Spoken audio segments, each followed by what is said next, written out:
नमस्कार मित्रांनो, कमळी मालिकेतील पुढील भागांमध्ये आपल्याला असं बघायला मिळणार आहे की राजनला फक्त अडवायचंच नाही तर त्याच्या हातातून आजचा सगळ्यात मोठा बिझनेस डील हिरावून घ्यायचा. महाजनांच्या घरामध्ये सगळं सुरळीत सुरू असताना कामिनी मात्र मनामध्ये एकच डाव राखते आणि राजनला थेट घरातून किंवा कुटुंबातून अडवणं आता शक्य नाही आणि हे तिला जाणवत असतं आणि त्यामुळे ह्यावेळी ती त्याच्या व्यवसायावरच घाव घालण्याचा निर्णय घेते. कामिनी स्वतःशीच म्हणत असते का राजांची कंपनीच अडचणीत आली तर त्याची प्रतिष्ठा पण धुळीस मिळेल आणि आजची क्लायंट मीटिंग फसली तर त्याचा मोठा ऑर्डर सुद्धा हातातून जाईल. मग बघूयात कोण ह्या राजनला वाचवतं. आणि दुसऱ्या क्षणी ती एका अननोन नंबरवरून पोलिसांना आणि संबंधित अधिकाऱ्यांना माहिती देते की महाजन कंपनीमध्ये मोठ्या प्रमाणावरती आर्थिक गैरप्रकार सुरू आहेत आणि आज कंपनीच्या व्यवहारांची तातडीने चौकशी करा आणि त्यांना पूर्ण गरज आहे. तेव्हा कामिनी मुद्दामच अशी वेळ निवडते का त्याच दिवशी राजनच्या कंपनीमध्ये एका मोठ्या क्लायंट सोबत अत्यंत महत्त्वाची मीटिंग असते आणि त्या मीटिंगमधून कंपनीला मोठी बिझनेस डील मिळण्याची शक्यता सुद्धा असते. सकाळपासूनच कंपनीमध्ये लगबग सुरू असते आणि राजन आपल्या टीमला मीटिंगसाठी तयार करत असतो. तो उत्साहाने म्हणत असतो की आजची मीटिंग आपल्यासाठी खूपच महत्त्वाची आहे. हा ऑर्डर जर मिळाला ना तर कंपनीला मोठा फायदा होणार आहे आणि त्यामुळे प्रत्येक गोष्ट व्यवस्थित हवी. पण राजनला अजिबात कल्पना नसते का त्याच वेळी त्याच्या विरुद्ध एक मोठं षडयंत्र आकार घेत आहे.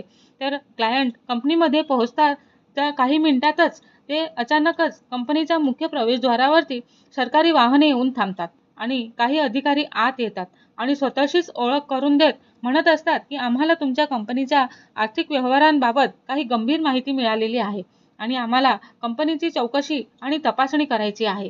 हे ऐकताच संपूर्ण ऑफिसमध्ये खळबळ उडते. कर्मचारी एकामागे एक आणि एकमेकांकडे घाबरूनच पाहत राहतात आणि राजन धावतच खाली येतो. पण नेमकी तक्रार काय आहे आणि असं विचारतो. तेव्हा अचानकच अशी चौकशी कशासाठी? तेव्हा अधिकारी शांतपणे उत्तर देतात की आमच्याकडे काही गंभीर आरोपांबाबत माहिती आलेली आहे. आता तपास पूर्ण होईपर्यंत आम्हाला आमचं काम करू द्या आणि सहकार्य करा. तेव्हा अधिकारी कागदपत्र, फाईल्स आणि कंपनी रेकॉर्ड्स तपासायला सुरुवात करतात आणि राजन त्यांच्याशी सहकार्य करण्याचा प्रयत्न करतो. पण त्याच्या चेहऱ्यावरची चिंता आपल्याला स्पष्ट दिसत असते. त्याला सगळ्यात मोठी भीती अशी असते का आजच्या क्लायंट मीटिंगची आणि तेवढ्यातच रिसेप्शनवरून फोन येतो. सर, क्लायंट आलेले आहेत पण बाहेरची परिस्थिती पाहून ते थांबायचं की नाही याबद्दल विचार करत आहेत. तेव्हा राजनच्या चेहऱ्यावरचा आत्मविश्वास एका क्षणामध्येच नाहीसा होतो. तो म्हणतो की त्यांना थांबायला सांगा, मी स्वतः बोलतो. पण क्लायंट आधीच कंपनीत सुरू असलेल्या चौकशीचे दृश्य पाहून अस्वस्थ झालेले असतात आणि एक अधिकारी राजनला म्हणतो की तुमच्या कंपनीवरती अशी चौकशी सुरू असताना आम्हाला ह्या बिझनेस डील बद्दल पुढे जाणं योग्य वाटत नाही. आधी हे प्रकरण स्पष्ट होऊ द्या, नंतर करा. तेव्हा राजनला मोठा धक्का बसतो आणि तो म्हणतो, सर, कृपया ही फक्त चौकशी आहे ना. कंपनीने कोणताही गैरप्रकार केलेला नाही. पण क्लायंट त्यांच्यावरती विश्वास ठेवण्याच्या मनस्थितीत नसतात आणि ते मीटिंग पुढे ढकलण्याचा निर्णय घेतात. राजन असहाय्यपणे त्यांना जाताना पाहतो आणि दुसरीकडे आपण पाहतो की थोड्या अंतरावरती उभी असलेली कामिनी हा सगळा प्रकार लपून छपून पाहतच असते आणि तिच्या चेहऱ्यावरच्या समाधानाचं हास्य उमटलेलं असतं आणि ती मनामध्ये म्हणते, राजन, आज तुझी कंपनी फक्त तपासली जाणार नाही तर तुझी प्रतिष्ठाही धुळीला मिळणार आहे आणि सगळ्यात महत्त्वाचं म्हणजे आजचा ऑर्डर तुझ्या हातातून जाणारच आहे.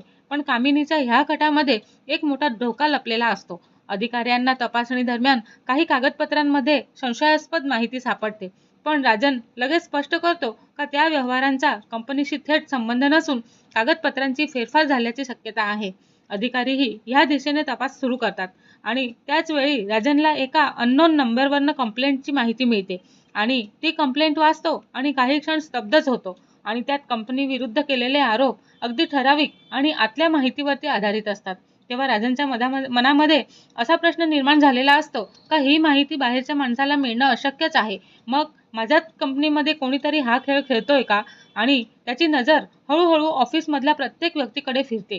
दुसरीकडे कामिनीला वाटत असतं की तिचा डाव यशस्वी झालेला आहे. पण तिला माहिती नसतं की तिच्या अननोन कंप्लेंटमधील एका छोट्याशा चुकीमुळे तपास अधिकाऱ्याचे लक्ष आता तक्रार करणाऱ्या व्यक्तीपर्यंत पोहोचण्याकडे वळणार आहे आणि राजनही ठरवतो की कंपनीची बदनामी करणाऱ्या व्यक्तीचा शोध तो स्वतः घेणारच आहे आणि तो संतापाने म्हणतो की माझ्या कंपनीला आणि माझ्या नावाचा बदनाम करण्याचा प्रयत्न करणारा कोण आहे हे मी शोधूनच काढणार.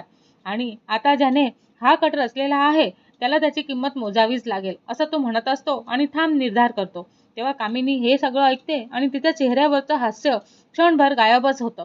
कारण तिला अचानकच जाणवत असतं की राजन जर तक्रार करणाऱ्या व्यक्तीपर्यंत पोहोचला ना, तर तिचं सगळं कारस्थान उघड होणारच आहे.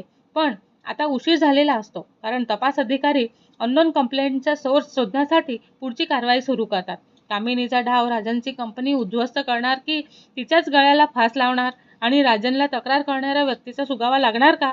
आणि सगळ्यात मोठा प्रश्न म्हणजे कामिनीचं नाव समोर आलं तर महाजन कुटुंबात काय वादळ येणार? तर आपण हे सगळं पुढच्या भागांमध्ये बघणारच आहोत आणि तिच्या कटाचा खरा उघड पण करणारच आहोत. पण त्याआधी जर तुम्ही आमच्या चॅनलला सबस्क्राईब केलं नसेल तर सबस्क्राईब करा आणि व्हिडिओ आवडल्यास लाईक द्यायला विसरू नका. धन्यवाद.